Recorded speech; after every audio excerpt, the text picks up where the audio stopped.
अगर प्रयासों के परिणाम परफेक्ट चाहिए तो लगातार बिना रुके मुश्किलों से जूझना पड़ता है।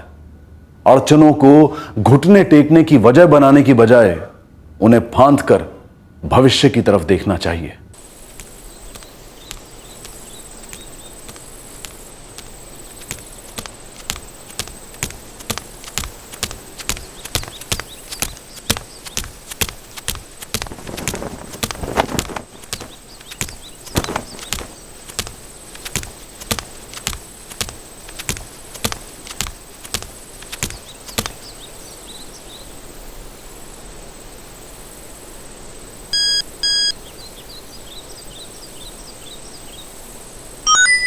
तैयार हो जा।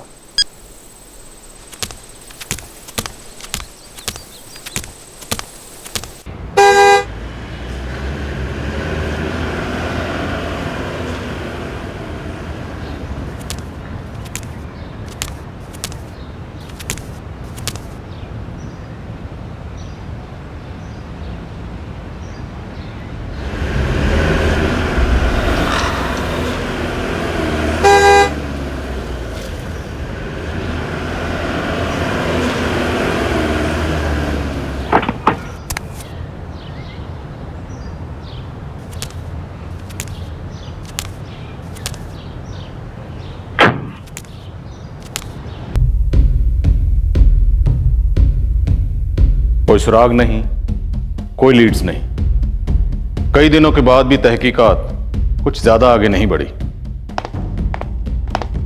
यह मर्डर केस महज एक फाइल बनने जा रहा था। अनसुलझे केसेस के ढेर में एक और फाइल। अनसुलझे केसेस क्या होते हैं? वो केसेस जो इंतजार कर रहे हैं किसी ब्रेक थ्रू का। पर अनसुलझे केसेस क्लोज नहीं हो सकते। क्रिमिनल केस तभी क्लोज होता है जब अदालत अपना फैसला सुनाती है और विक्टिम को इंसाफ मिलता है। सर, क्राइम सीन पे कोई क्लू नहीं, इन्वेस्टिगेशन का कोई फॉरवर्ड मूवमेंट भी नहीं, मतलब परफेक्ट क्राइम। मैंने ऐसा नहीं कहा। इनफैक्ट इन्वेस्टिगेशन एक हथियार है परफेक्ट क्राइम के भ्रम को तोड़ने का। परफेक्ट क्राइम होता ही नहीं है। हर क्रिमिनल कोई ना कोई ऐसी गलती जरूर करता है जो उसे पकड़वाती है। इन्वेस्टिगेशन का सबसे बड़ा इम्तिहान होता है उस एक लूप होल को ढूंढना।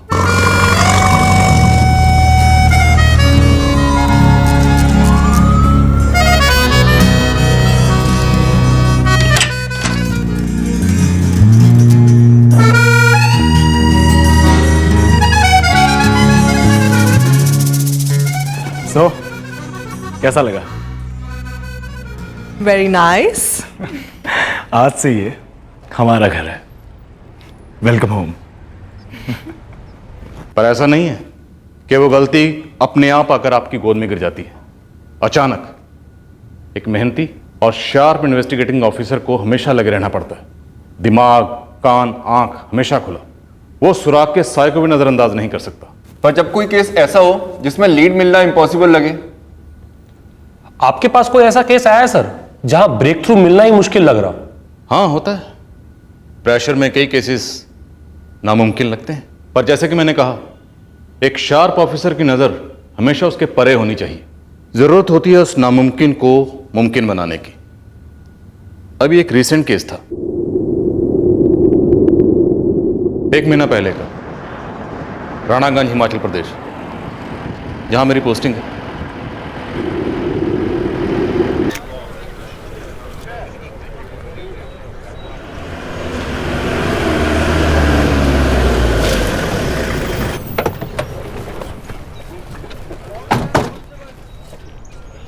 हटिए आप लोग, हटिए हटिए मैडम, हटिए।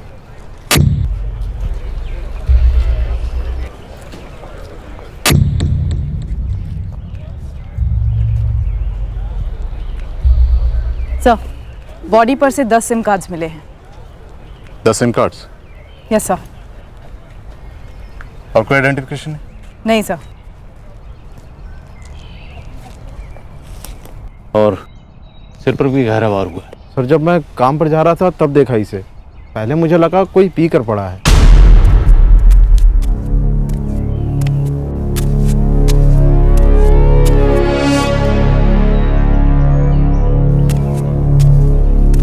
ये यहीं राणागंज का रहने वाला? नहीं सर, हमारे राणागंज का तो नहीं लगता है।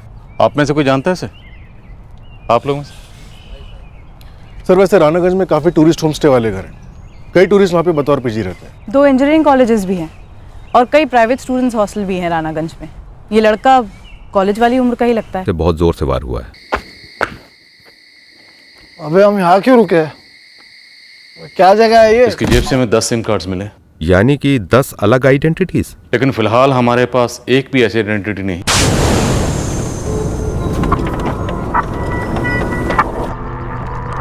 ना जी, ये मेरे यहाँ कभी नहीं रहा। यहाँ आसपास किसी और के घर में रहा हो? मैंने तो इससे पहले इसे कभी भी नहीं देखा।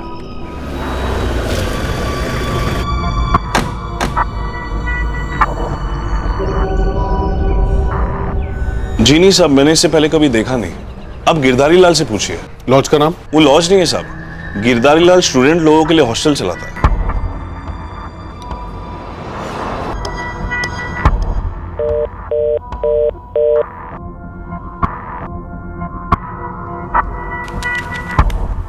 कुछ मिला? अभी तक तो नहीं मैडम। ये जो चारों सिम है ये सड़े हुए और बंद है, बाकी के मैं चेक कर रहा हूँ।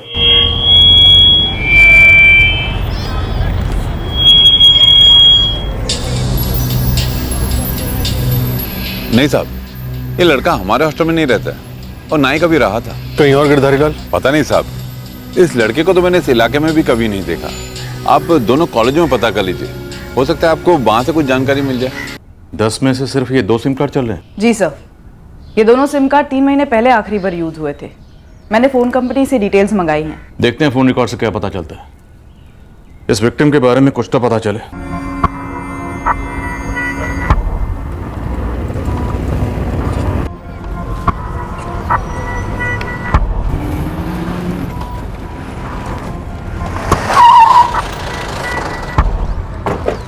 सर जी, दोनों इंजीनियरिंग कॉलेज में पता किया, पर यह बंदा कहीं का भी स्टूडेंट नहीं है। तो फिर कौन है ये? और कहाँ का है?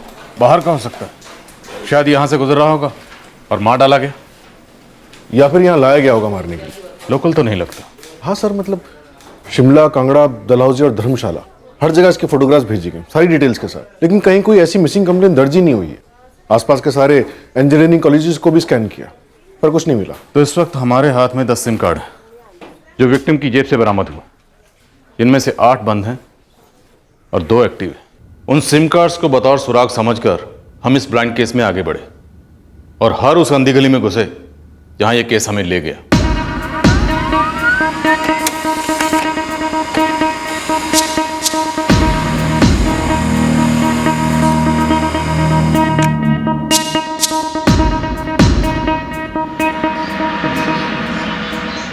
तीन महीनों से कोई भी एक्टिविटी नहीं है और दोनों नंबर्स के रिकॉर्ड्स ब्लैंक हैं। हाँ सर, न कॉल्स किए गए हैं न रिसीव किए गए हैं, पर इन दोनों नंबर्स के नाम मिल गए हैं। अब हमारे पास 2 नाम हैं काम करने के लिए। विकास गुप्ता, अमन सिंह, दोनों बठिंडा के रेजिडेंट्स। और इन लोगों के लास्ट 3 महीने के फोन रिकॉर्ड्स एकदम ब्लैंक है। सर, एक मिसलीड हो सकता है हमें गुमराह करने के लिए। सुजाता, मिसलीड भी लीड ही होता है और इस वक्त हमारे हाथ में ये है तो इसी की जांच करते हैं। तुम दोनों बठिंडा जाओ, जरा पता करो ये अमन और विकास 3 महीने से इतने खामोश क्यों। सर,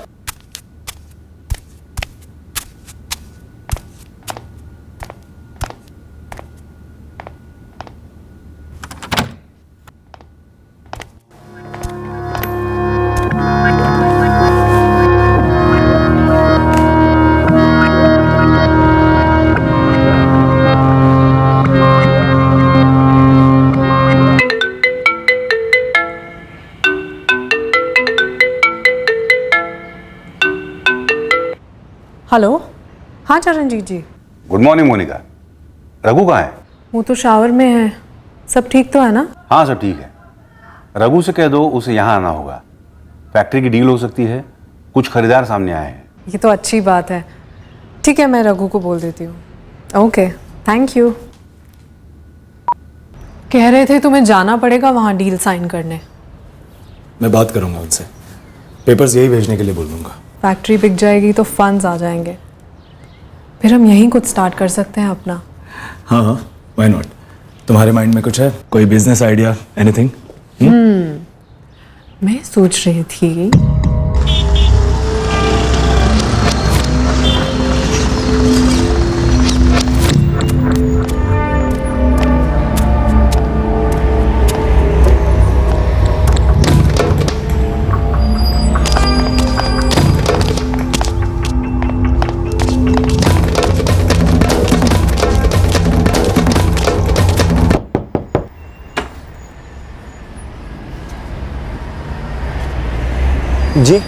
विकास गुप्ता?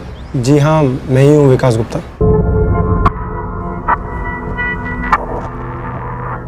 कौन है ये? तुम बताओ। तुम्हारा सिम कार्ड नंबर 44456788 इस लाश की जेब में था। कैसे? वो तो मेरा पुराना नंबर है, आप चेक कर लीजिए। 444567 ये मेरा अभी का नंबर है। तो ये नंबर 44456788 ये भी तो कुछ टाइम पहले तक तुम्हारा ही नंबर था ना? हाँ जी था, लेकिन 1 साल पहले मैंने चेंज किया था मेरा नंबर। तो तुम्हारा 1 साल पुराना सिम कार्ड इस 3 दिन पहले मिली लाश की जेब में कैसे पहुंचा?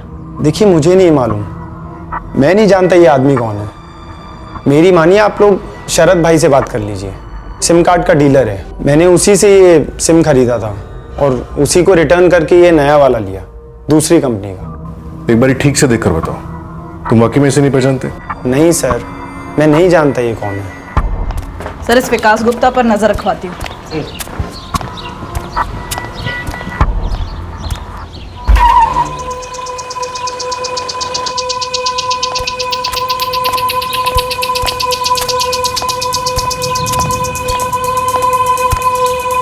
लगता है दूसरा बंदा अमन सिंह भी वही जवाब देगा जो उस विकास गुप्ता ने दिया था। वही जवाब का क्या मतलब मैडम? वही जवाब जो हम तुमसे एक्सपेक्ट कर रहे थे। मैं इस आदमी को नहीं जानता मैडम, और मेरी समझ में ये नहीं आ रहा कि जो सिम कार्ड मैंने 6 महीने पहले डिस्कनेक्ट किया था वो इस आदमी के हाथ कैसे लग गया? अब तुम ये भी कहोगे कि तुमने नया सिम इसलिए लिया क्योंकि कोई दूसरी कंपनी सस्ती डील ऑफर कर रही है ना? ये स्टोरी है ना? स्टोरी नहीं है सर, हकीकत है। मैम ऐसा ही हुआ था। स्टोरी में एक शरद भाई भी होंगे जिनसे तुमने सिम कार्ड खरीदा होगा और फिर वही सिम कार्ड वापस करके नया ले लिया होगा। आप शरद भाई को जानती हैं? अमन, तस्वीर ठीक से देखो और बताओ, इस आदमी को पहचानते हो? सर मैं इस तस्वीर को देखकर ही बता रहा हूँ, मैं इस आदमी को नहीं जानता।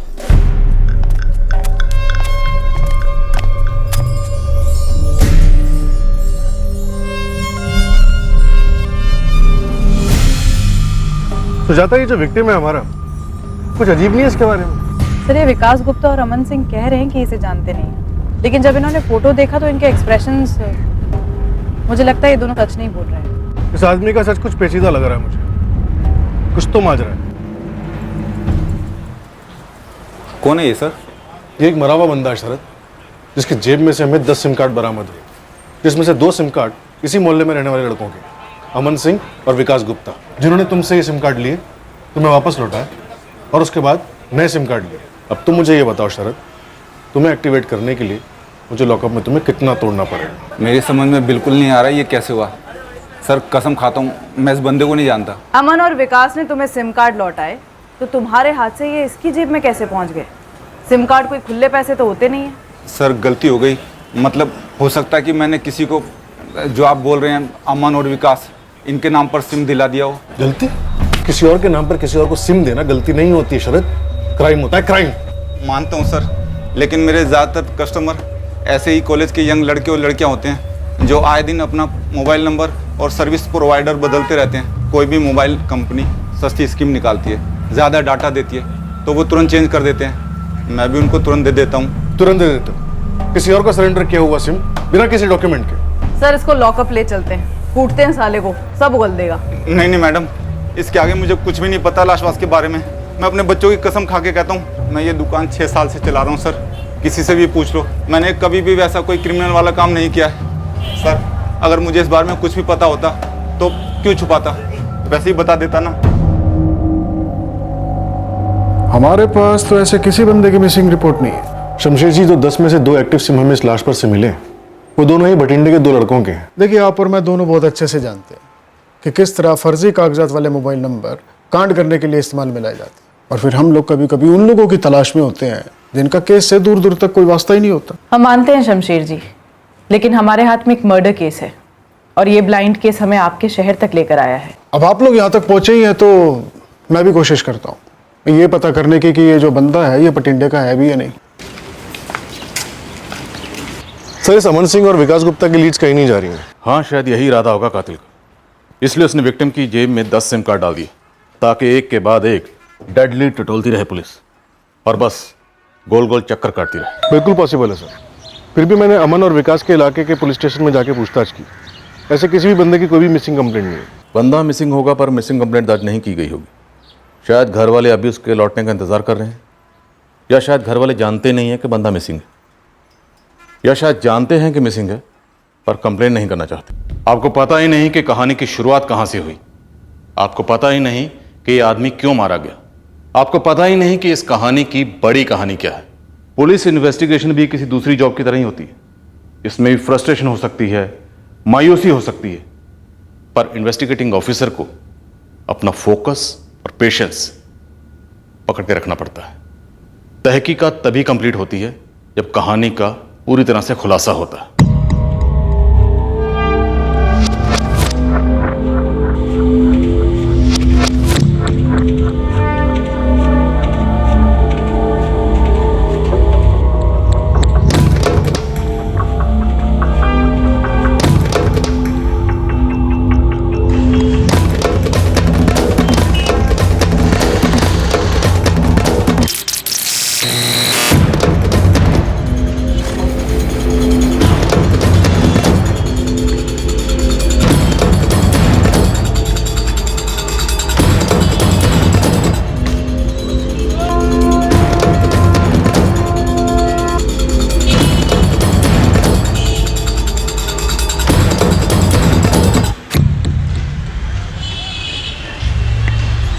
सर, विक्टिम के फोटोग्राफ्स और डिटेल्स जिपनेट पर अपलोड कर दी।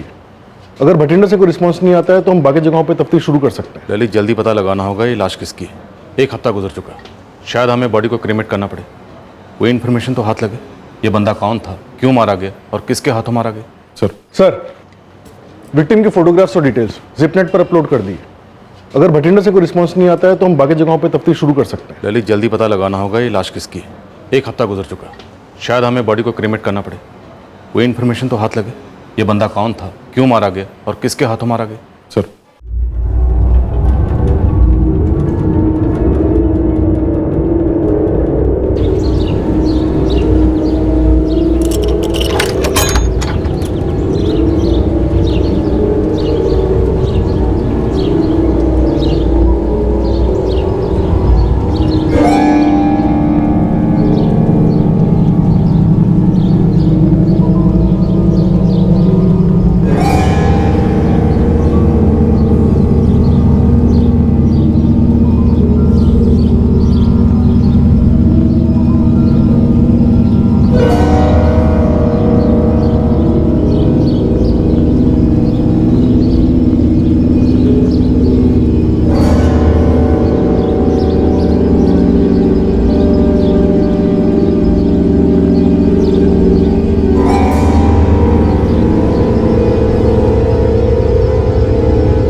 चेहरे पे बहुत सारे निशान है, लेकिन है वही।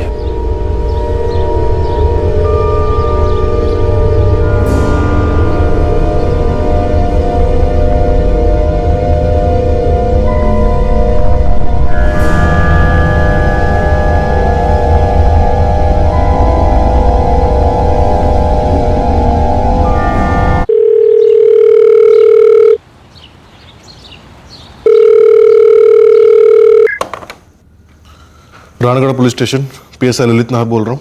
सर जी, मैं भटिंडा से बोल रहा हूँ, हरजीत गिल। जी बोलिए। सर जी, वो आप लोगों ने हमारे मोहल्ले में पोस्टर लगा है ना? हाँ, आप जानते हो कुछ उस आदमी के बारे में? जी सर जी, मुझे लगता है वो मेरा छोटा भाई लकी है। यही है जी, मेरा छोटा भाई लकी गिल। आप लोगों का घर भटिंडा के चंदननगर पुलिस स्टेशन के अंडर आता है। इस लाश को मिले हुए हमें 9 दिन हो चुके हैं। आपने चंदननगर पुलिस स्टेशन में इसकी मिसिंग कंप्लेंट नहीं दर्ज करवाई, क्यों?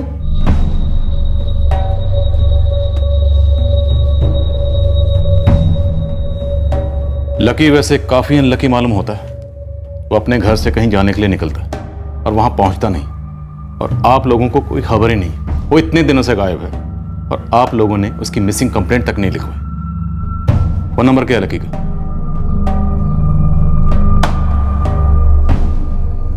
सर जी, लक्की का फोन नंबर तो हम में से किसी के पास नहीं। मतलब आप बाप हैं और आप भाई, बड़े भाई ना? तो आपके पास फोन नंबर नहीं होगा तो किसके पास होगा? पता नहीं जी, लकी हमें कभी कुछ बताता नहीं था। ऐसा क्या करता था जो बताता ही नहीं था? वो भी तो नहीं बताता था जी, बस काम की तलाश में रहता था हमेशा। और जब भी उससे पूछते कहाँ जा रहा है तो कहता कि काम ढूंढने जा रहा हूँ। अब कहाँ चल रही है पुत्र? जी बाहर जाते वक्त मत टोका करो, बोला ना आपको। लेकिन जा कहाँ रहा है बोलता क्यों नहीं? हर बारी आप यही पूछते हो और हर बारी मेरा जवाब वही होता है। काम ढूंढने जा रहा हूँ पापा जी, इस बार शायद मिल जाए कुछ। पर तेरा काम है कहाँ? शिमला। खुश जाऊँ अभी?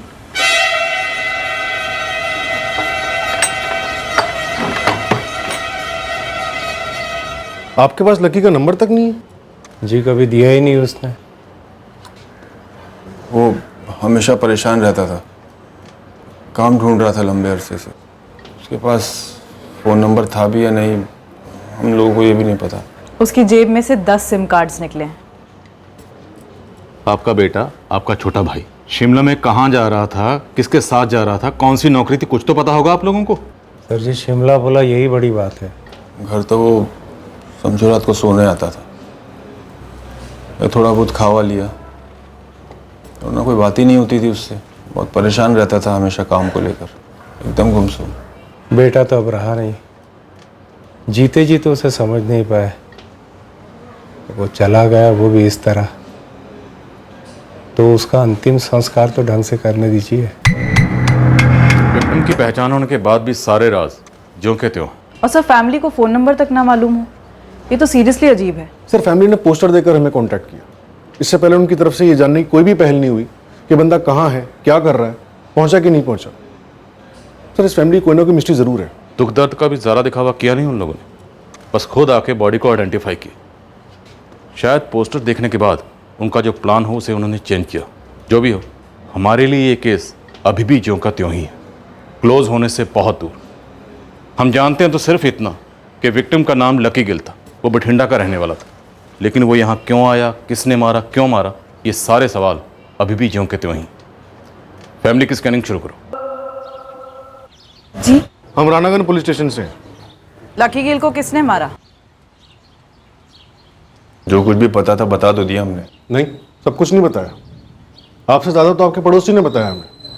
बता रहे थे काफी बदनाम था आपका लड़का, गलत काम करता था। करता होगा शायद, पर हमें कभी बताया नहीं, ना हमें पता था उसके लाइन के बारे में। आप माँ हैं उसकी, कुछ बोलेंगी नहीं? लकी ने कभी लकी को कभी कुछ बोल ही नहीं पाए। वो सुनता कहाँ था, ना कुछ बोलता था। अब तो सुनने बोलने के लिए कुछ रह भी नहीं गया। बहुत कुछ रह गया। लकी अब चाहकर भी कुछ नहीं बोल सकता और हम उसके सुन नहीं सकते, लेकिन हम जानना चाहते हैं कि लकी को क्यों मारा गया। आप में से किसी को नहीं पड़ी है ना ये जानने की कि लकी को किसने मारा और क्यों? इंसाफ नहीं चाहिए आप लोगों को? मैडम, हम खुद सामने आए ना उसकी पहचान करने के लिए, लाश भी क्लेम की, हो गया सब कुछ। जो भी जज्बात थे, जो भी दुख था, सब बह चुका है इतने सालों में। हम चाहते तो सामने आते ही नहीं। तो एहसान नहीं किया आपने। अगर आप सामने नहीं आते तो हम आपके सामने आ जाते। इतना समझ लीजिए आप लोग, एक कत्ल हुआ है जो एक संगीन जुर्म है। उसके बारे में हमें कुछ नहीं पता, बस हमारा बेटा था, इसके अलावा हमें उसके बारे में कुछ भी नहीं पता।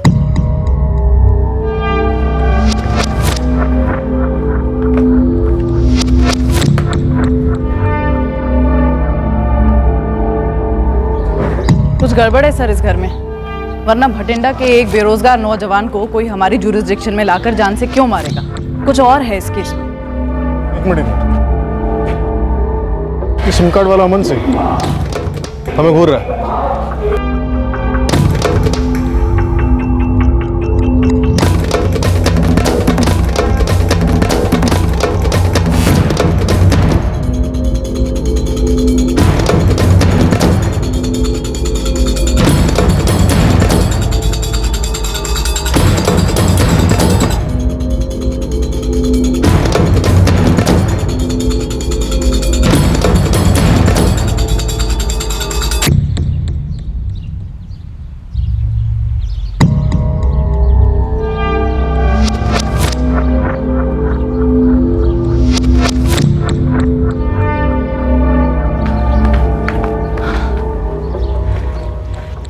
ये अमन सिंह जरूर कुछ जानता है सर। ये केस कुछ और ही है। ये लकी गिल कैरेक्टर था, स्टोरी है इसकी कोई जबरदस्त।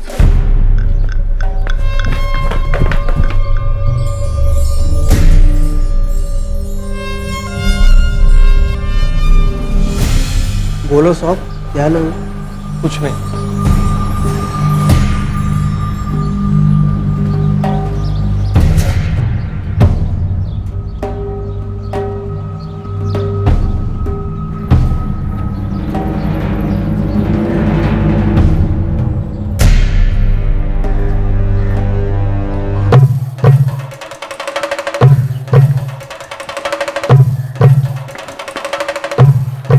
तुझे तो पहले ही तोड़ना चाहिए था। अब तोड़ देते हैं सर, कौन सी देर हो गई है। प्लीज प्लीज मेरी बात सुनिए। हमको ना, मैं बस खाली पता कर रहा था कि आप लोगों को लकी का घर मिला या नहीं। हमने तो लकी का नाम भी नहीं लिया अभी तक, और इसे उसका घर भी पता है। तू तो लंबा गया। Sir sir please sir, sir मेरी बात तो सुनिए सर। सर मैंने कुछ नहीं किया सर। Sir please sir. ये कोई इत्तेफाक नहीं है कि लकी की जेब से तेरा सिम कार्ड निकला। और विकास गुप्ता भी लकी को जानता था ना? मैडम, मैं किसी विकास को नहीं जानता था। हाँ, मैं लकी को जानता था, अच्छे से जानता था, पर मैं किसी लफड़े में नहीं फंसना चाहता था सर। फंस तो छोड़, तू पूरी तरह से धंस चुका है। देख बे, हमसे झूठ बोलकर हमको चक्कर कटवाने वालों पे हमको बहुत प्यार आता है लोगों पे, पता है ना तुझे? सर वो लकी ना ड्रग्स बेचता था, ड्रग्स पेडलर था वो सर।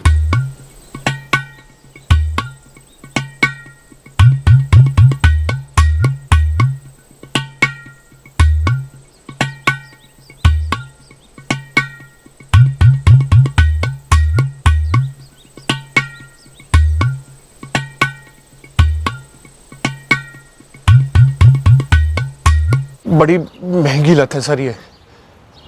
मैं भी लकी से ड्रग्स लेता था, पर सर जब मेरे पास पैसे नहीं होते थे ना, तो मैं लकी का छोटा मोटा काम कर देता था। ड्रग्स बेचता था? जी, और पेमेंट मेरी पूड़ियों में होती थी सर। लकी को किसने मारा? ये सब नहीं पता मैडम मुझे। और वैसे भी सर मेरी लकी से पिछले 2 महीने में कोई भी बातचीत नहीं हुई है। वो शायद मैम किसी दूसरे काम में बिजी था। कौन सा दूसरा काम? वो सब नहीं पता सर। तुझे लकी के बारे में सब कुछ पता था और तू फिर भी चुप बैठा रहा। ये बात तो सभी जानते हैं, लकी तो फेमस था, और फिर पुलिस भी तो जानती है उसके बारे में। ये चंदन नगर थाने का तो पता नहीं, पर आप वो गुरजोत कॉलोनी थाने जाके पता कीजिए, शायद वहां पर उसका कुछ रिकॉर्ड मिल जाएगा। वहां की पुलिस ने कई बार उसको अंदर भी किया। देख बे, तू पूरी तरह से अंदर से खत्म है। अगर मैंने तुझे अंदर कर दिया ना, तो तेरी स्टोरी भी पूरी तरह खत्म हो जाएगी। जो कुछ भी लकी के बारे में जानता सब कुछ बता दे। जितना पता था मैंने आप सबको बता दिया। बाकी आप शबनम से क्यों नहीं पूछते सर? शबनम? शबनम कौन है? शबनम आपको लकी के बारे में सब कुछ बताएगी। शबनम प्रीतम नगर में रहती है, धंधा करती है सर। लकी मरता था उस पर। अगर मुझे कुछ पता होता या मेरा उसमें हाथ होता तो मैं भाग जाता ना, आप लोगों का पीछा थोड़े ना करता। ये अचानक तेरे अंदर का अच्छा बच्चा कैसे जाग गया? मैं ना ये जानकर बहुत ज्यादा डर गया था कि लकी मर गया है, और फिर जब उसका पोस्टर देखा तो मैं और भी ज्यादा डर गया। समझ नहीं आ रहा था कि मैं क्या करूं। उसके बाद आप दोनों को देखा तो आप दोनों के पीछे हो लिया। तसल्ली हुई ये जानकर कि आपको लकी का घर मिल गया है। तू नहीं भागा ना, अच्छा किया। अब आगे से तू भागेगा भी नहीं। तेरा फोन 24 घंटे चार्ज रहना चाहिए, और ऑन भी। और आज की तरह अगर मुझे तुझे वापस कभी भी दौड़कर पकड़ना पड़ा तो तेरी लास्ट दौड़ होगी। समझ गया सर।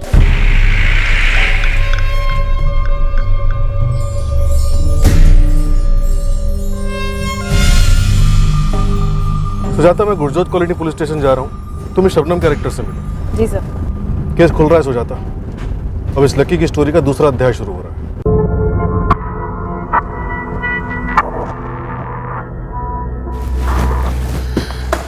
ये पूरी हिस्ट्री है लकी गिल की। छठा वो हिस्ट्री शीटर था, ड्रग्स का धंधा था इसका। बड़ी अजीब बात है, ये रिकॉर्ड्स हमारे सामने पहले नहीं आए। घंटी गलत जगह बजाई, आपको पहले यहां पर आ जाना चाहिए था।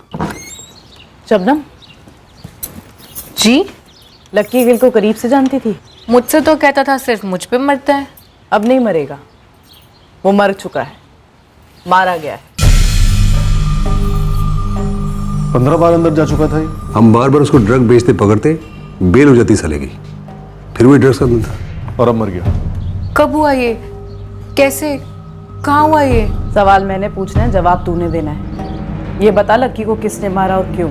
वो मुझसे धंधे की बात नहीं करता था, सिर्फ मजे के लिए आता था। अच्छा, अभी तो कह रही थी मरता था तुझ पर। अरे मैडम, वही मर्दों वाला मरना, शादी करूँगा, बड़ी बड़ी बातें, ये और वो। मैं तो सुनती तक नहीं थी। हम दोनों एक ही नाव पे सवार थे, मैं धंधा, वो ड्रग्स। और क्या जानूँगी उसके बारे में? क्या क्या था, खूब पैसे लेकर आने वाला हूँ। सपने ना देखने की ट्रेनिंग बहुत जल्दी मिल जाती है हमारी लाइन में मैडम। फिर भी वो कहते हैं ना, आसान नहीं होता सपने ना देखना। तो मैं उसकी राह देख रही थी, पर अब समझ आ गया कि 10 दिन से मेरा फ़ोन क्यों नहीं उठा रहा था। 10 सिम कार्ड मिले थे उसकी जेब में, 8 बंद थे, 2 चालू थे, लेकिन 3 महीने से इस्तेमाल नहीं हुए थे। तूने कौन से नंबर पर फ़ोन किया था? अरे मैडम, ये ज़रूरी थोड़ी है कि जिस नंबर से आप ट्राई मारोगे मैं भी उसी नंबर से ट्राई मारूंगी। मेरे पास लकी का वो नंबर था जो अभी यूज़ कर रहा था। वैसे भी वो कपड़ों से ज़्यादा नंबर बदलता था। नंबर दे उसका।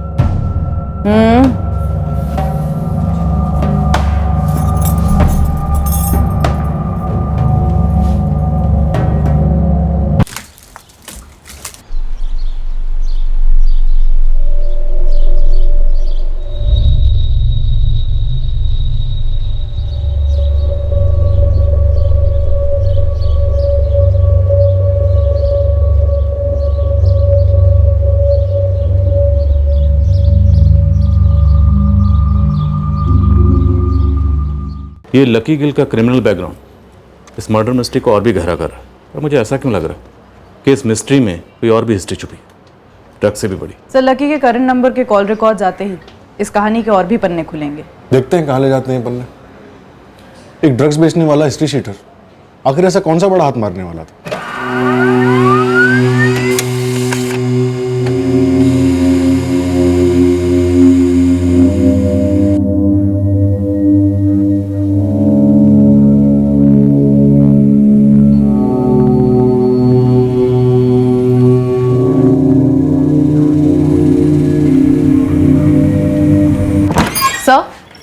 कुछ निकला फोन रिकॉर्ड? वैसे सर डायरेक्ट तो कुछ नहीं है, लेकिन एक नंबर है जिस पर लगातार उसकी बात हो रही थी, और वो शबनम का नंबर नहीं है। फिर कोई लैंडलाइन नंबर है, भटिंडा के किसी क्लब का।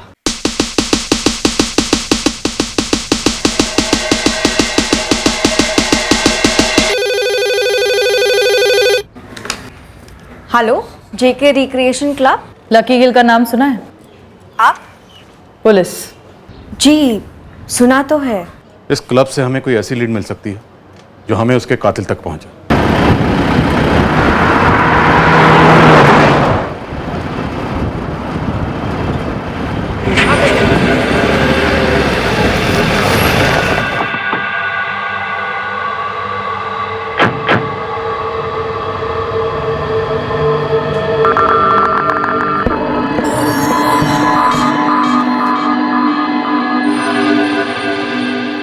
हाँ सर, यही है, रेगुलर है, अक्सर यहाँ खेलने आता है। क्या खेलने आता है? पूल। Yes yes. किसके साथ खेलता था? इसका कोई फ्रेंड है? हम उससे बात करना चाहते हैं। सर, आप मंजीत से बात कर सकते हैं, वो दोनों अक्सर साथ में आते थे और साथ ही में खेलते थे। अब तो खेल या ना खेल कोई फर्क नहीं पैंदा, because the champion is here बेटे। अभी कहा मंजीते, तेरी दिल्ली बहुत दूर है अभी। इस मंजीत का कोई कांटेक्ट नंबर है आपके पास? सॉरी सर, मेरे पास नंबर तो नहीं है, लेकिन हाँ, आप शाम को आके एक बार ट्राई कर सकते हैं। वो यहाँ रेगुलरली आता है, कल भी आया था। अब बताओ, where is the champion? Where जी वेयर? हियर। कोई ठहर जा काके, अभी गेम खत्म नहीं हुई है।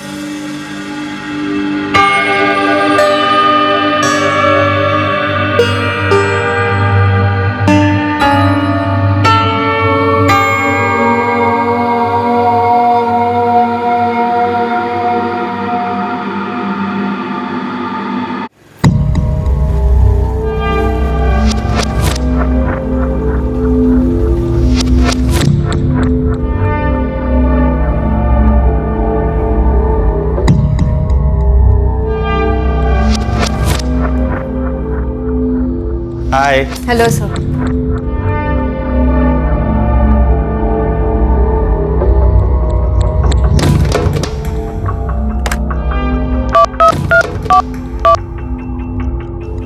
हेलो।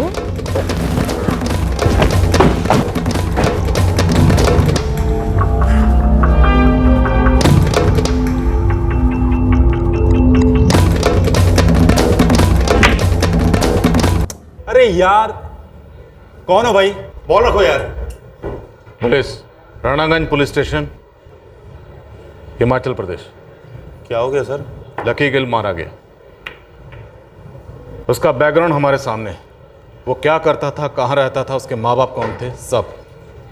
मंजीत अरोड़ा, तू भी लकी गिल को अच्छी तरह से जानता था। मैं जानता था लकी को, लेकिन मुझे सच में नहीं पता कि लकी को किसने मारा और क्यों। ऐसी कोई खास दोस्ती यारी नहीं थी हमारे बीच। बस यहाँ पूल खेलने आता था, पूल खेलते थे तो दोस्ती हो गई। हमने यहाँ का रजिस्टर चेक किया है। लकी गिल अपने घर वालों से भी ज्यादा वक्त तुम्हारे साथ गुजारता था। दिखाया रजिस्टर? तेरी दोस्ती के सारे रिकॉर्ड हैं उसमें। लकी गिल ड्रग्स बेचता था। उसकी कुंडली तो हमने निकाल ली। अब अगर तुमने कुछ छुपाया ना या झूठ बोलने की कोशिश की तो तेरी कुंडली निकालने में भी हमें ज्यादा वक्त नहीं लगेगा। मुझे मालूम है कि लकी ड्रग्स बेचता था, लेकिन मेरा दूर दूर तक कनेक्शन नहीं है ड्रग्स के साथ। वो तो खतरों से खेलता था सर, लेकिन मैं बस पूल खेलता था उसके साथ। कभी कभार एक आध बार बियर पी ली होगी साथ में, लेकिन उसके बाद वो अपने रास्ते और मैं अपने रास्ते। अच्छा किया तूने बता दिया कि तू उसके साथ पीता भी था। लकी गिल 10 दिन से गायब था और वो तुझे 12 दिन पहले मिला था। इतने दिन वो यहाँ आया नहीं, तेरे साथ पूल नहीं खेला, तो तुझे उसकी याद तो आई हो, मिस तो किया हो। लकी गिल को कांटेक्ट करने की कोशिश तो की होगी ना तूने? कहाँ सर? सर लकी अपनी मर्जी का मालिक था। वो जो भी करता अपनी मर्जी से करता था। मुझे मालूम है कि 12 दिन पहले मेरी उससे बात हुई थी और उसके बाद नहीं हुई।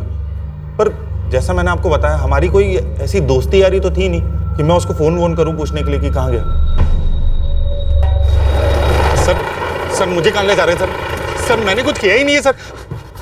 Sir sir sir sir sir sir sir sir sir sir sir sir sir sir मुझे जो मालूम है सर लकी के बारे में, मैं आपको सब बता दूंगा सर। लेकिन मुझे सच में नहीं पता कि लकी का मर्डर किसने किया और क्यों किया है। तुझे सीधे सीधे सच बोलने का एक मौका दिया था, पर तूने नहीं बोला। अब तुझे लॉकअप में ले जाकर उल्टा लटकाएंगे। देखते हैं तेरा सच कैसे बाहर नहीं आता। Sir sir sir sir sir sir बता दो सर। सर बताता हूँ मैं। बोल। लकी ड्रग्स बेचता था और ये सबको पता है, मगर कुछ टाइम पहले लकी ने मुझे कुछ ऐसी बात बताई। अब वो पता नहीं वो सच थी या झूठ, मगर जो लकी ने कहा ना सर, वो सुन के मैं डर गया। क्या बात है लकी, बड़े दिनों से तू ही पिला रहा है। बहुत पैसे आ गए हैं क्या? एक बार भी डच के लिए नहीं पूछा? लकी ना अभी सच में लकी हो गया। तू ऐश कर और मंगाऊं दिल ले। क्यों भाई, कोई बहुत बड़ा डील वील कर लिया है क्या तूने? डील वील तो हुई है, पर ड्रग्स वग्स बेचने की नहीं। उससे जो आता है ना, उससे सिर्फ हाथ का मैल साफ होता है। अब की बार जो हाथ लगाया ना, बहुत दूर ले जाएगा मुझे। क्या बे, बता ना क्या किया तूने? उस हफ्ते के पहले दारू का पैसा हम दोनों बराबर बांटते थे, आधा आधा। मगर उस हफ्ते में तो लकी मानो एकदम दिलदार हो गया था। आगे बोल मंजीत, क्या बताया था लकी ने तुझे? लकी ने उसने एक बहुत बड़ा कांड किया था। कांड? मर्डर।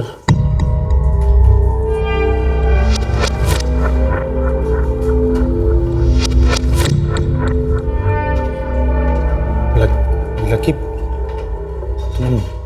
मर्डर की? मर्डर मंजीते, जैकपॉट है, जैकपॉट। किसका मर्डर? अब किसका ये मत पूछ। तूने पूछा क्या डील है, मैंने बताया ना तेरे को, बताया ना।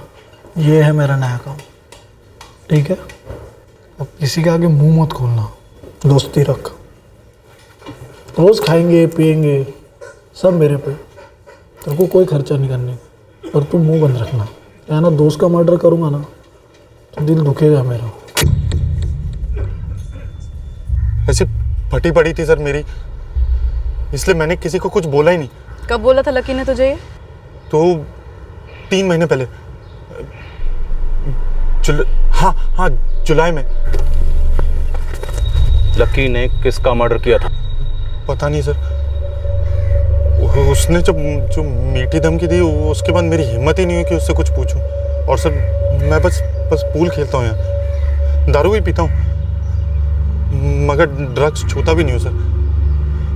और जैसे ही मैंने लकी का पोस्टर देखा सर, मेरी सर सोचा जाकर बोल दूं, मगर पता चला पीछे से मुझे कोई कुछ कर दे तो। कोई और था जो उसके साथ काम करता था? उसकी कोई गैंग थी? किसके लिए ड्रग्स बेचता था लकी? अपने बिजनेस के बारे में ना लकी ने कुछ बोला और ना मैंने कुछ पूछा उससे। तूने लकी का पोस्टर देखा तो चुप रहा। तू हमारे पास नहीं है, फिर भी हम तुझ तक पहुंच गए। अब अगर भागने की कोशिश करेगा तो तेरा वो हाल करेंगे कि तेरा पोस्टर भी नहीं छपेगा। मैं कहाँ जाऊंगा सर, यहीं मिलूंगा। और अपना फोन ऑन रखना। हाँ सर।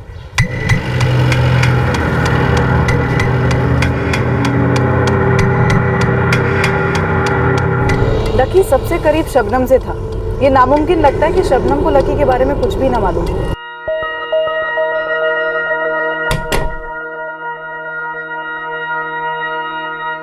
ये मंजीत अरोड़ा शायद और भी बहुत कुछ जानता है जो उसने अभी हमें बताया नहीं।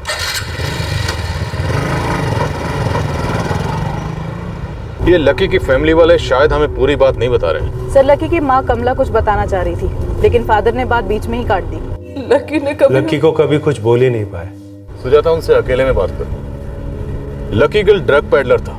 मंजीत अरोड़ा जिस मर्डर की बात कर रहा था, कहीं उस मर्डर का ताल्लुक लकी गिल के मर्डर से तो नहीं? समय थाने में लकी की सिर्फ यही एक फाइल है। सब इंस्पेक्टर नागर इसको चेक कर चुके। लकी पर मर्डर चार्ज कभी लगा ही नहीं। सागर, तुम्हारा खबरी भरोसेमंद तो है ना? जी सर, भटिंडा का पुराना चावल है। जब मैं शिमला में था तो 2-3 इंपॉर्टेंट केस में इसने बहुत मेहनत से काम किया था। ठीक है, उसे इस क्लब वाले मंजीत अरोड़ा के पीछे लगा दो। और मुझे इस लकी गिल की पूरी इंफॉर्मेशन चाहिए।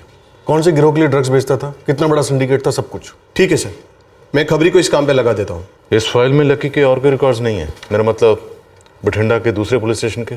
नहीं है सर। अगर होते तो इस फाइल में जरूर होते। सर मैं एक काम करता हूँ, मैं एक टीम लगाता हूँ इन सारे ड्रग पेडलिंग गैंग्स के पीछे। ये गैंग्स अपने अपने इलाकों को लेकर बहुत सख्त हैं। लकी ने अगर किसी और के इलाके में माल बेचा होगा तो गैंग वार में शायद मारा गया होगा। मारा तो हमारे इलाके में गया, और मुझे वो बंदा चाहिए जिसने मेरे इलाके में ये मर्डर किया।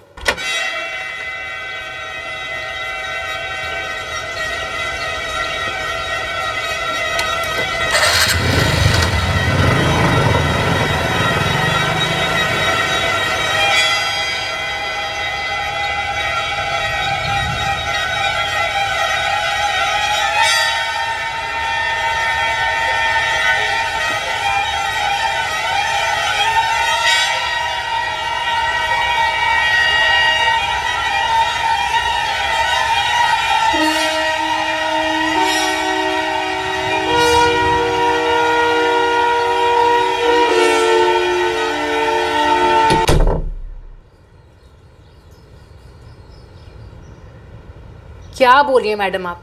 मुझे नहीं पता लकी ने किसका मर्डर किया। मुझे तो ये भी नहीं पता कि लकी ऐसा कर सकता है।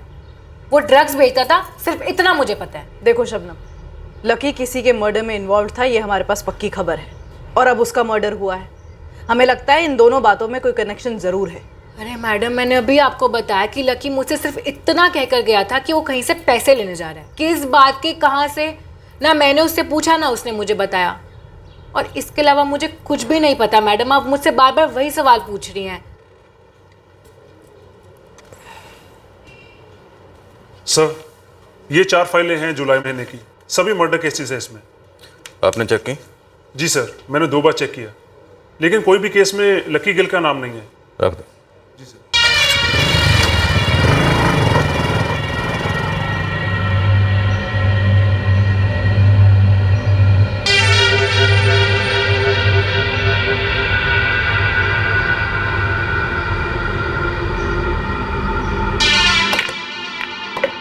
भाई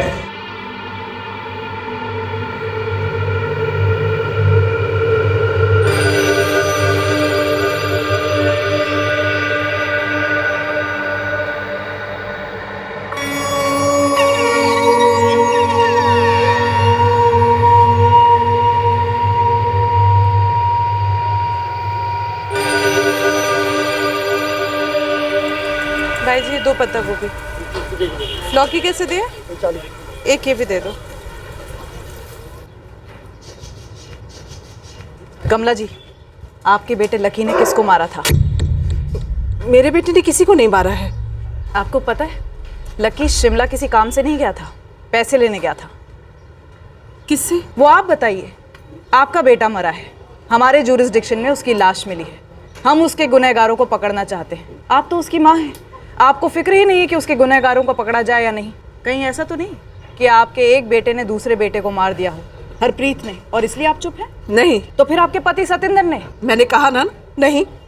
कमला जी जवाब दीजिए। आपके लिए एक मर्डर केस है, हजारों केसों की तरह, पर लकी मेरा बेटा था, मेरा अपना खून। मैंने क्या खोया है आप कभी समझ ही नहीं सकती,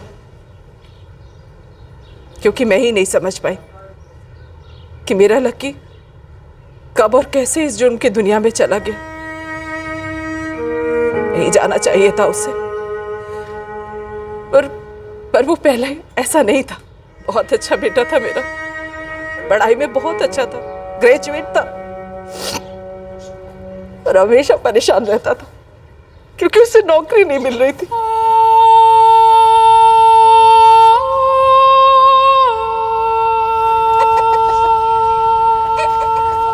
लकी आ गया तू? कैसा रहा इंटरव्यू पुत्र? अरे बोल ना, कैसा रहा इंटरव्यू?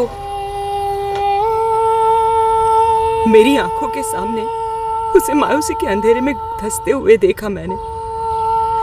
हम लोग कभी समझ ही नहीं पाए कि लकी को उस मायूसी से कैसे बाहर निकालें।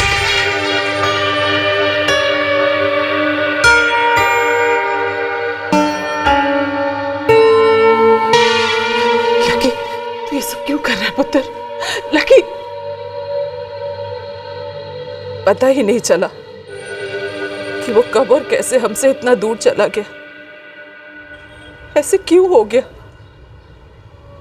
जैसे हम उसे कभी जानते ही नहीं थे। मैडम जी, लकी सिर्फ हमारे घर में जन्मा था, पर हमें उसके बारे में कुछ नहीं पता था। हम आपसे क्या छुपाएंगे, हमसे खुद ही छुपा हुआ था। वो खोया रहता था मेरा बेटा, पहले मायूसी फिर जुर्म की दुनिया में। उसका मर्डर हुआ या उसने किसी को मारा, हम कुछ नहीं जानते, तो हम आपको बताएंगे क्या? सर, मंजीत का पिछले 3 दिनों से पीछा किया जा रहा है। या तो ये बंदा एकदम क्लीन है, या फिर इतना मैला कि सारे मैल को छुपाए बैठा। सर, मंजीत के कॉल रिकॉर्ड्स में तो कोई मेल नहीं है। 2 बार स्कैन किया, शक करने जैसी कोई बात नहीं है। हो सकता है मंजीत झूठ बोल रहा हो कि लकी ने कोई मर्डर किया है। बठिंडा में जुलाई में जितने भी कत्ल हुए सबकी फाइलें मैंने खंगाली, किसी भी फाइल में लकी के नाम का कोई जिक्र नहीं। सर, हो सकता है केस फाइल में उसका जिक्र ना हो, पर शायद कोई इनडायरेक्ट कनेक्शन हो। ललित, जितने भी मर्डर सस्पेक्ट थे सबकी क्वेश्चनिंग की, रिजल्ट 0। और बठिंडा के जितने भी ड्रग गैंग थे सबसे पूछताछ की, कड़ी पूछताछ, फिर भी रिजल्ट 0।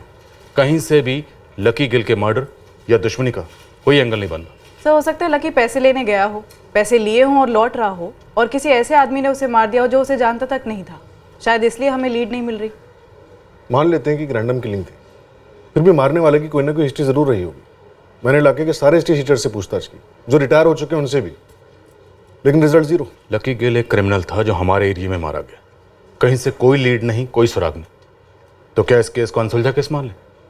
हमारे एरिया का मर्डर केस अनसॉल्व्ड। एक इन्वेस्टिगेटिंग ऑफिसर ये कभी नहीं चाहेगा कि उसकी टेबल पर एक अनसॉल्व्ड केस की फाइल पड़ी रहे। केस चाहे कोई भी हो, कैसा भी हो, पर मन में एक बात रह जाती है कि हमने परफेक्ट क्राइम होने दिया। फिर उस केस में आपने क्या किया? आप तो डेड एंड पर थे, फिर कौन सा नया एंगल सोचा आपने? मर्डर वाला एंगल। लॉजिक ये था कि लकी मर्डर केस में हमें कोई लीड नहीं मिल रही थी। अब अगर लकी ने जो मर्डर किया हो उसमें हमें कोई लीड मिलती है तो हमारे प्रिंसिपल केस में भी लीड मिलती है। तो अब हम निकल पड़े उस मर्डर केस की तलाश में जो शायद लकी ने किया हो और जो हमारे ही केस की तरह अनसॉल्व्ड हो। क्या कोई ऐसा मर्डर केस हो सकता है जो हमारे इस केस की तरह अभी तक अनसॉल्व हो। लकी गिल ने मंजीत अरोड़ा को जुलाई में बताया था कि उसने एक मर्डर किया। तो हो सकता है जून या जुलाई का कोई ऐसा मर्डर हो जिसमें लकी गिल शामिल तो था और उसका नाम कभी सामने नहीं आया। मतलब कि एक अनसॉल्व्ड केस फाइल है।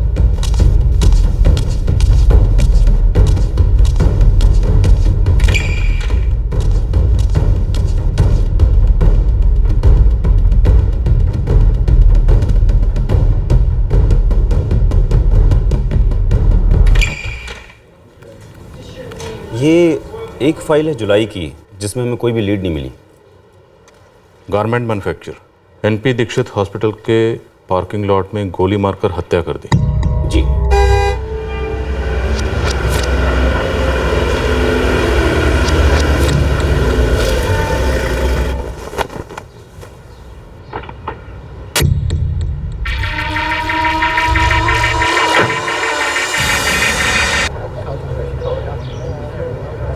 तीन राउंड गोलियां चली और तुम्हें आवाज तक नहीं आई। सर जी ये पीछे की साइड है, मैं वहाँ एंट्रेंस में सामने की तरफ रहता हूँ। सर ड्राइविंग लाइसेंस मिला है, उमेश शर्मा नाम है। सर जी ये साहब जी रोज आ रहे थे कुछ समय से, इनका कोई एडमिट था आईसीयू में।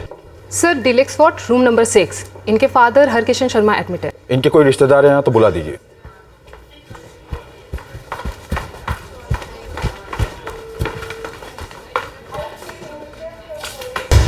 सर जल्दी नीचे चलिए, पार्किंग में कुछ हो गया है। क्या हुआ है?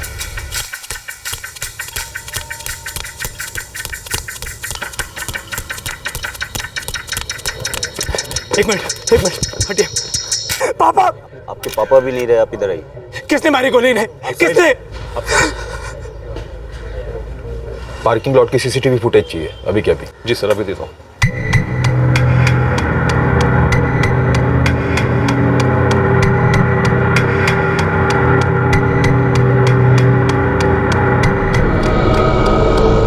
इसीलिए ये केस हम लोग सॉल्व नहीं कर पाए और इस सीसीटीवी फुटेज के अलावा हमारे पास कोई और लीड थी नहीं। पार्किंग लॉट में एक भी आई विटनेस नहीं था। हमने सारे हिस्ट्री शीटर से पूछताछ की पर कोई भी इस नकाबपोश कातिल को पहचान नहीं पाया। शायद ये बंदा जानता था कि हॉस्पिटल प्रीमाइसेस में सीसीटीवी लगा हुआ, इसलिए इसने अपना चेहरा ढक रखा होगा। जी। और इसे ये भी मालूम होगा कि विक्टिम उमेश शर्मा अस्पताल आएंगे अपने बीमार पिता से मिलने के लिए। उमेश के पिता जो आईसीयू में एडमिट थे वो भी गुजर गए। जी, उमेश शर्मा के कत्ल के 2 हफ्ते बाद।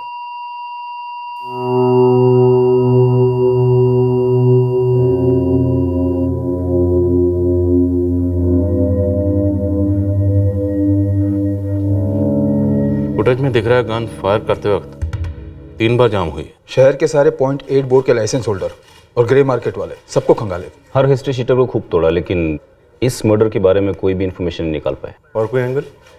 बिजनेस में दुश्मनी का एंगल स्कैन हुआ है, बाकी सारे एंगल भी स्कैन हुए। ये शूटर किराए का तो लगता ही है, पर लगता है इसे गन चलाने का ज्यादा एक्सपीरियंस नहीं था। 3 बार गन जैम। और ये लकी ड्रग पेडलर था, उसके खिलाफ कभी मर्डर या अटेम्प्ट टू मर्डर का कोई केस भी सामने नहीं आया। कदकाठी तो लकी जैसी लगती है। जिस लकी गिल की आप बात कर रहे हैं, जिसकी लाश आपके जुरिस्डिक्शन में मिली है, इस केस के इन्वेस्टिगेशन के दौरान ना तो उसका कहीं कोई नाम आया और ना ही दूर दूर तक उसका कोई कनेक्शन था। लेकिन किशोर अभी तक किलर पकड़ तो नहीं गया ना। ये केस अभी भी अनसॉल्व्ड है, राइट? राइट। तो अगर हम ये मान लें तो फिर इसे हायर किया गया होगा।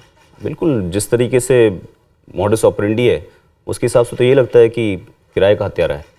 वैसे इस केस में प्राइम सस्पेक्ट जो था वो विक्टिम का बेटा रघु शर्मा था। दुनिया भर में पूछने की क्या जरूरत थी, सीधा मुझसे ही पूछ लेते। हाँ, मेरे पापा और मेरे बीच प्रॉब्लम्स थी। 6 साल पहले मेरे मॉम की डेथ हो गई, बस वही थी जो हमारे बीच की शांति बनाए रखती थी। उनके बाद सिर्फ झगड़े ही हुए। और काफ़ी कम उम्र से नफरत करते थे अपने पापा से। कितना, 15-16 साल? वो मेरे पापा और मेरे बीच का मामला था। आप ये जानना चाहते हैं ना कि वो कौन सा किराए का हत्यारा था जिसे मैंने पापा को मारने की सुपारी दी, राइट? राइट। वो कौन था, कितनी सुपारी दी और गन कहाँ से मिली? मैंने ऐसा कुछ नहीं किया। जो भी अनबन थी हमारे बीच, बट आफ्टर ऑल वो मेरे पापा थे। और अनबन कौन सी फैमिली में नहीं होती, हाँ? लेकिन हमारी फैमिली में हम दोनों ही तो थे, बस पापा और मैं। दादा तो जा रहे थे हमसे दूर। हम दोनों दादा को खोना नहीं चाहते थे। उन्हें बचाने की पूरी कोशिश की हमने।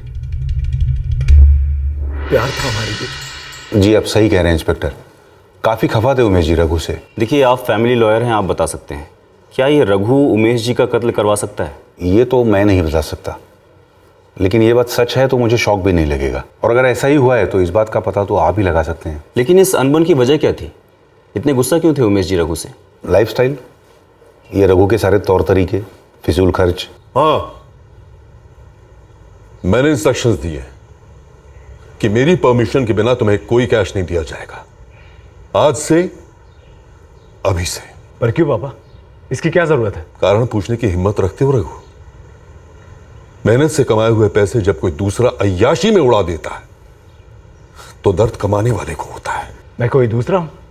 और कौन सी अय्याशी पापा? आज अगर दोस्तों के साथ एंजॉय नहीं करूंगा तो कब करूंगा? नशा और जुआ एंजॉय नहीं होता है रघु। रघु देखो, उमेश जी सही कह रहे हैं, नशा और पापा और मेरी बात हो रही है पर्सनल, आप ना ही पड़े बीच में। तमीज रघु, मेरा फैसला पक्का है, तुम काम करना शुरू करो, अपनी जिम्मेदारियों को समझो। पापा आपको क्या मिल रहा है मेरी इस तरह से इंसल्ट करके, मुझे बेसिक जरूरतों के लिए मोहताज करके? फिजूल खर्च जरूरत नहीं होती है रघु, और अगर इंसल्ट हो रही है ना तो वो मेरी हो रही है, मेरी मेहनत की हो रही है, मेरे काम की हो रही है, मेरे नाम की हो रही है। तुमने शराब पीकर गाड़ी चलाई, खंबे में ठोक दी गाड़ी, कोई बड़ा केस हो जाता तो क्या होता? शुक्र मनाओ कोई मरवर नहीं गया, वरना क्या हश्र होता तुम्हारा।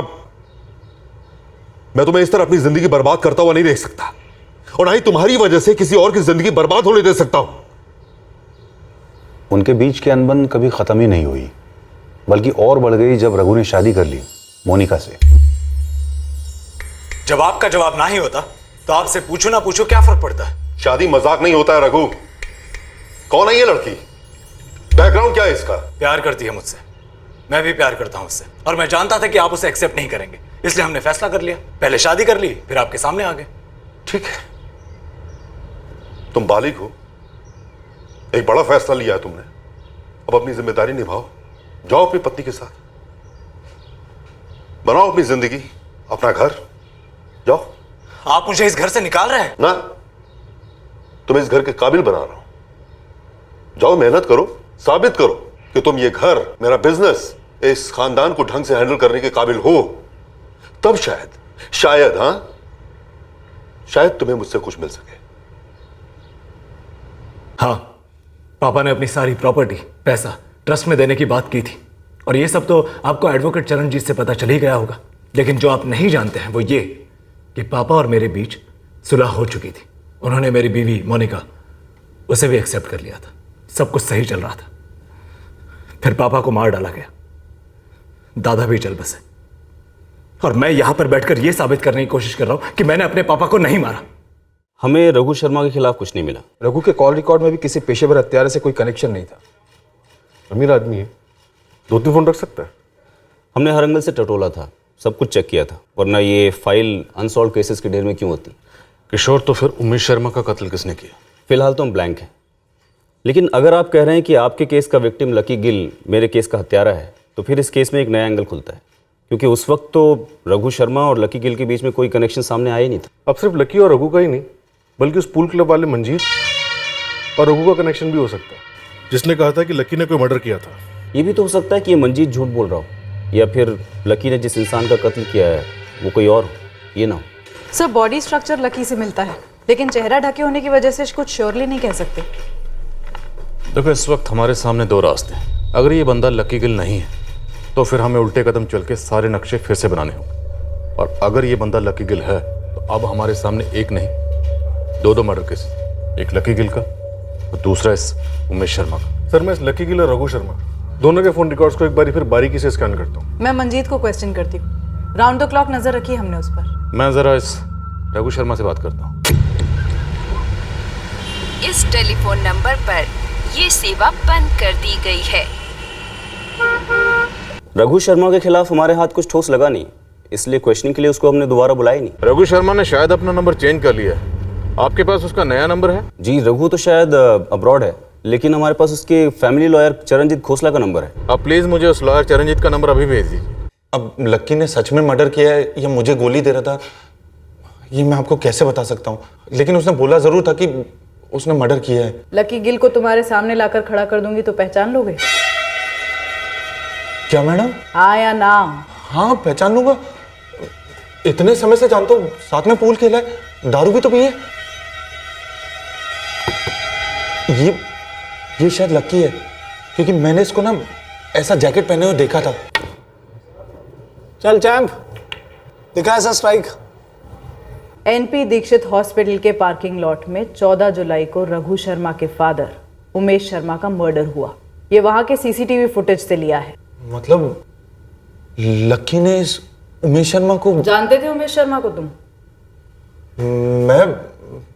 मैं कैसे जानता था उन्हें? रघु शर्मा से मिले थे? क्या बात कर रहे हो मैडम, मैं कैसे मिल सकता हूँ इन्हें? मैंने तो ये दोनों नाम भी पहली बार ही सुने हैं।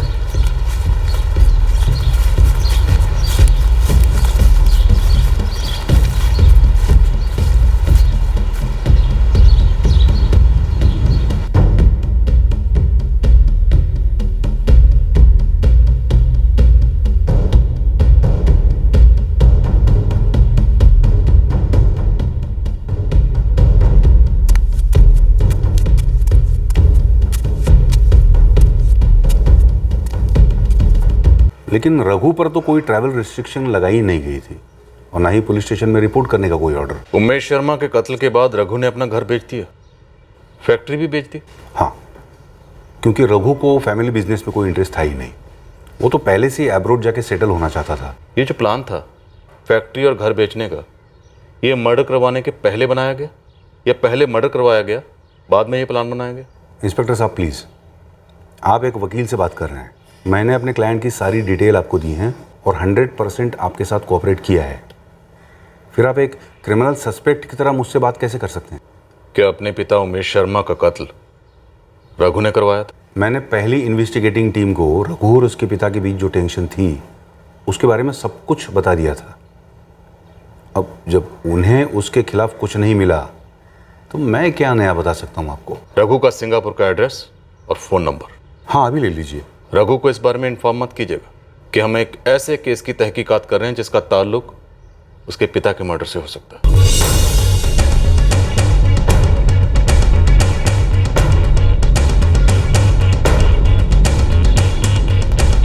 मंजीत ने लकी को आइडेंटिफाई कर लिया? कंफर्म? कंफर्म तो नहीं कह रहा सर, पर चेहरा ढके होने के बावजूद उसे लगता है कि वो लकी है। कद काठी से और जैकेट से।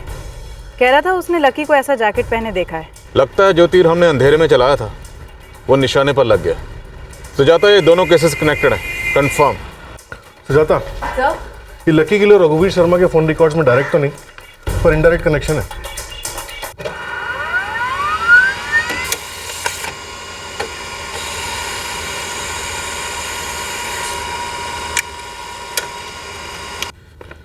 सर, ये 3 महीने के रिकॉर्ड्स हैं। इसमें 2 नंबर ऐसे हैं जो रघुवीर शर्मा की लिस्ट में भी हैं और वही 2 नंबर्स लकी गिल की लिस्ट में भी हैं।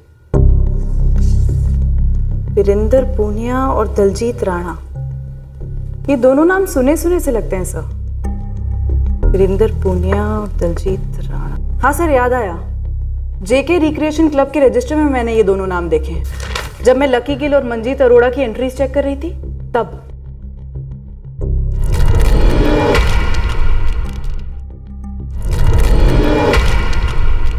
हाँ सर, वहीं देखे मैंने ये दोनों नाम। हो सकता है मंजीत अरोड़ा ने हमें पूरा सच ना बताया। मंजीत अरोड़ा, मुझे तुम्हारा वो पूल टेबल वाला गेम तो नहीं खेलना आता, लेकिन इस लॉकअप में इस टेबल पर हम भी एक गेम खेलते हैं। तुम्हारी वो पूल स्टिक से नहीं बल्कि इस डंडे से। अब ये तुम पर डिपेंड करता है कि ये डंडा तुम कहाँ खाओगे। सर वो दलजीत और वीरेंद्र वो क्लब आते थे और लकी के भी दोस्त थे वो लोग। उमेश शर्मा और लकी गिल को किसने मारा और क्यों? मुझे कुछ नहीं मालूम है। ये वीरेंद्र, दलजीत और लकी के बीच में क्या पक रहा था मैं नहीं जानता हूं सर। मुझे ये भी नहीं मालूम है कि उनका उमेश शर्मा के मर्डर केस के साथ क्या ताल्लुक है। मैंने तुझसे पूछा था कि तू रघु को जानता है कि नहीं, तूने मना किया था। हाँ, तो मैं अभी कौन सा कबूल कर रहा हूं मैडम। मैं सिर्फ लकी को जानता हूं और दलजीत और वीरेंद्र के साथ हाय हेलो है, बाकी मुझे कुछ नहीं मालूम है। ये वीरेंद्र और दलजीत कहाँ मिलेंगे?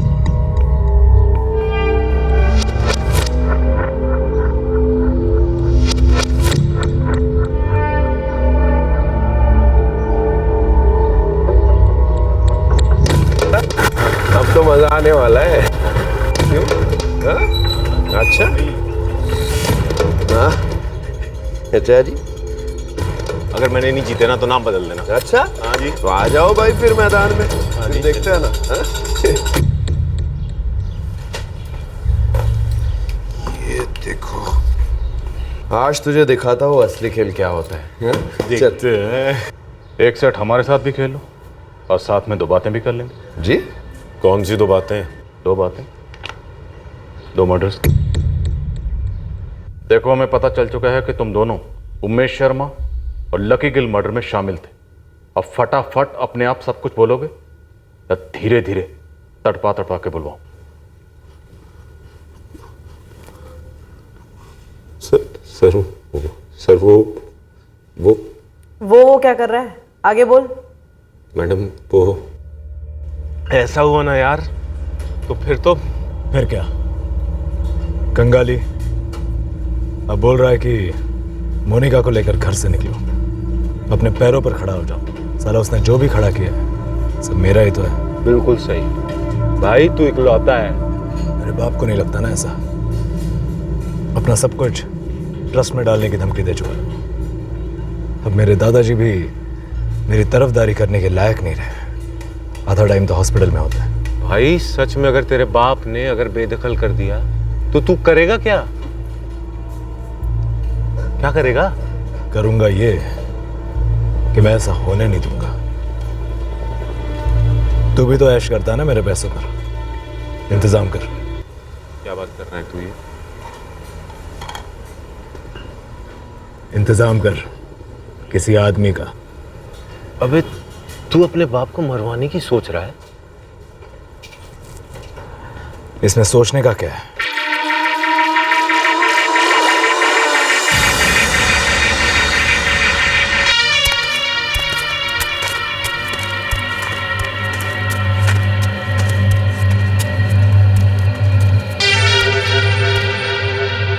दलजीत को तो तू जानता ही है रघु, ये हमारा फ्रेंड लक्की है। ये करेगा? कितनी सुपारियां उठाई है आज तक? ये पहली होगी। अगर पैसे तगड़े दोगे तो उठा लूंगा। 4 लाख दूंगा। एनपी दीक्षित हॉस्पिटल की पार्किंग में काम करना होगा। मेरे दादा वहां एडमिट है। पापा उन्हें देखने रोज आते हैं। वहां की सारी कोऑर्डिनेशन मैं करूंगा। हॉस्पिटल में सीसीटीवी कैमरा होता है? गमछा भी तो होता है फेस कवर करने के लिए। लेकिन मारेंगे कैसे? गन से। मैं दूंगा। गोली चली तो आवाज भी तो होगी। गन पे कपड़ा भी तो डाल सकते हैं, आवाज दबा सकते हैं। गन कहां से खरीदी? खरीदा नहीं सर, रघु के घर पर ही था, उसके पापा का। लाइसेंस भी है उसका। क्या? ये कैसे हो सकता है? हमने सारे लाइसेंस गन चेक किए थे। रघु के एक साथीदार ने कबूल किया है कि पिस्टल रघु घर से लेकर आया था, उसके फादर की लाइसेंस पिस्टल। सर ये रही हमारी रिपोर्ट। उमेश शर्मा की भी गन चेक हुई थी, पर उनकी गन 0.9 बोर की थी और उन्हें जो गोलियां मारी गई वो 0.8 बोर की। 0.9 की गन के लिए 0.8 के कार्ट्रिजेस वही खरीद के लाया था सर। इसलिए फायरिंग करते वक्त गन इतनी जाम हुई थी। और रघु बड़ी चालाकी से हॉस्पिटल में पहले ही मौजूद था। वो लकी से और तुम दोनों से कोऑर्डिनेट कैसे कर रहा था? वो उसको पता था उसके पापा फैक्ट्री से घर और फिर शाम को उसके दद्दू को देखने हॉस्पिटल जाएंगे। वो सब देख रहा था। कहाँ से देख रहा था? हॉस्पिटल से? हाँ जी सर। रघु ने अपने घर की सीसीटीवी अपने टैबलेट से कनेक्ट करके रखी थी।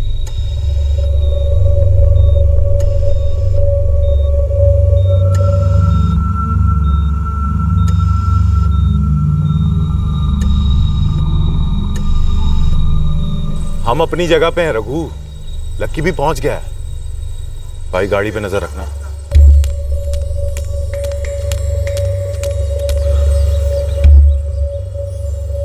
आ रही है।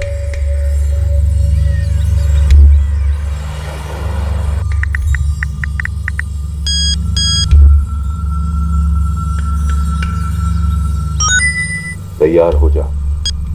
और लकी गिल, उसे क्यों मारा? क्योंकि वो मुंह खोल देता? वो मुंह खोलने की धमकी दे रहा था। ये 2 लाख है, बाकी 2 भी जल्दी दे दो। वैसे बाकी 2 से काम नहीं चलेगा। मतलब? यार ये ना कभी आपने ना उस दलजीत ने ना वीरू ने बताया कि आप आपके बाप का रास्ता साफ करके करोड़ों पे ऐश करने वाले हो। तेरा उससे कोई मतलब नहीं है लकी। 4 की बात हुई थी, तुझे 4 मिलेंगे। बाजार में खबरी भी तो मिलेंगे पुलिस के। धमकी दे रहा है। कीमत, मेरे काम की सही कीमत सिर्फ 15 लाख रुपए। 15 लाख का ताला मेरे मुंह पे लगाओगे, अगले 15 जन्मों तक मुंह नहीं खोलूंगा। सोच ले। 15 कब कहा वीरू को बता देना। चलता हूं।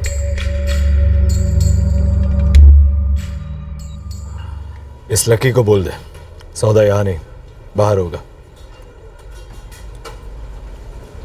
और हाँ, टोल वाले रास्ते से मत जाना, वहां सीसीटीवी कैमरास होते हैं। गन तुम दोगे? इस बार गन से नहीं। रघु हमें 15 लाख रुपए दे रहा था जो लकी उससे मांग रहा था। रघु को डर था कि लकी उसके लिए खतरा बन जाएगा। आज 15 मांगा है, कल 50 मांग लेगा। जिंदगी भर ऐसे ही ब्लैकमेल करता रहेगा। हमने लक्की से कहा कि पैसों का इंतजाम में हुआ है, वहीं से लेने हैं, और लक्की हमारी बातों में आ गया। उस रात हमने उसे इतनी पिलाई कि गया गुजरा पियक्कड़ भी ना पिए।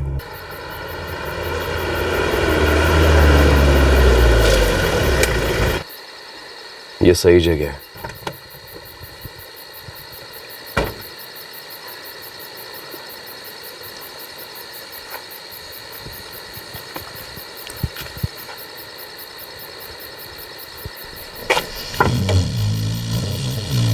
लक्की, लक्की,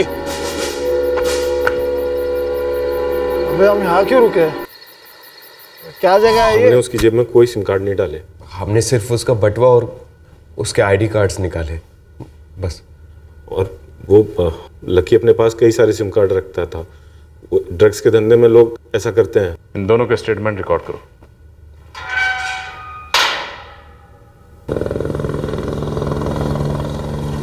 मैं समझा नहीं, आप कहना क्या चाहते हैं? यही रघु शर्मा कि तुम्हें विदेश जाने से रोका नहीं गया, तो इसका मतलब ये नहीं कि तुम बच चुके हो। ओह, फिर वही पुरानी बात। पुरानी बातें बहुत पुरानी हो चुकी हैं रघु शर्मा। आज की ताज़ा खबर यह है कि वीरेंद्र पुनिया और दलजीत राणा दोनों ने अपने जुर्म कबूल कर लिए और बयान रिकॉर्ड करवा दिए। अब तुम्हारे पास चॉइस यही है कि तुम खुद यहाँ के सरेंडर कर दो, वरना तुम्हारे गले में रस्सी डालकर सिंगापुर से घसीट कर लाएंगे। तुम्हारे बैंक अकाउंट्स, क्रेडिट कार्ड्स सब फ्रीज हो जाएंगे। ज्यादा सोचो मत रघु शर्मा, आ जाओ।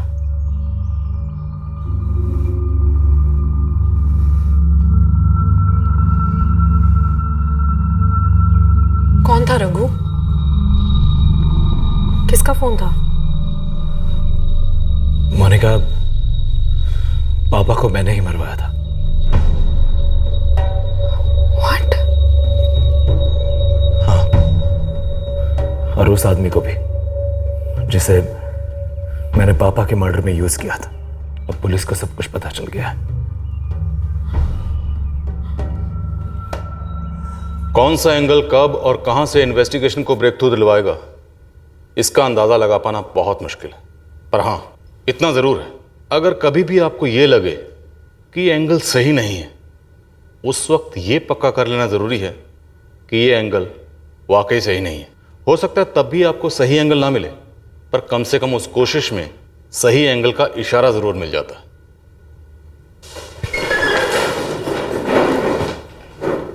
Perfect crime is a myth, जो तहकीकात में हमारी अपनी खामियों और गलतियों की वजह से होती।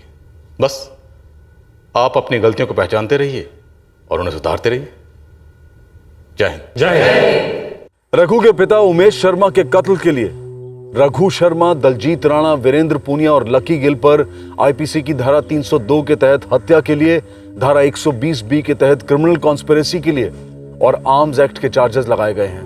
रघु शर्मा को सिंगापुर से वापस लाने के प्रयास शुरू हो चुके हैं। इस प्रक्रिया में वक्त लग सकता है, फिर मुलाकात होगी अगले एपिसोड में एक और चौंका देने वाले केस के साथ। इस तरह के और भी एपिसोड देखने के लिए हमारे चैनल को सब्सक्राइब करें और बेल आइकन दबाना ना भूलें।